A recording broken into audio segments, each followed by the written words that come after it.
Monsieur le Président, Madame la Première ministre, avec cette CMP sur la loi immigration, vous n'avez pas fait que diviser votre majorité et le Parlement. Vous avez une nouvelle fois fracturé notre République en instrumentalisant les colères populaires nées des multiples crises que nous traversons, en désignant les étrangers comme des boucs émissaires. Alors que des millions de nos concitoyens ont voté Emmanuel Macron au second tour de l'élection présidentielle, pensant faire barrage aux idées de l'extrême droite, ils découvrent ce matin le tapis rouge que vous leur avez déroulé avec cette loi de stigmatisation et de paupérisation de tous les étrangers.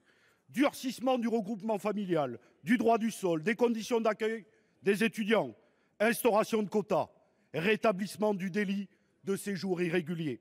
Cette CMP, directement pilotée par l'Élysée, au mépris de la séparation des pouvoirs, est en fait un nouvel accord de gouvernement entre vous et la majorité de droite radicalisée sur un programme lepéniste des années 80.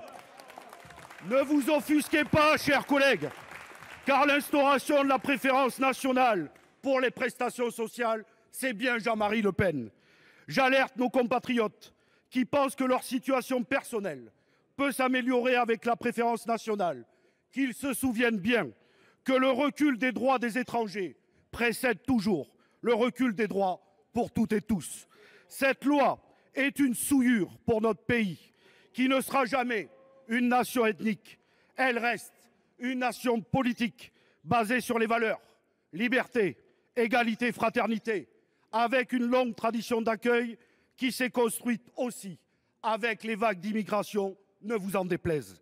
Madame la Première ministre, renoncez à promulguer cette loi et n'inscrivez pas à l'ordre du jour la suppression de l'aide médicale d'État, le même trimestre où notre pays va faire entrer au Panthéon Missak et Mélinée Manoukian pour éviter de rajouter du déshonneur à l'infamie dont vous êtes les seuls responsables.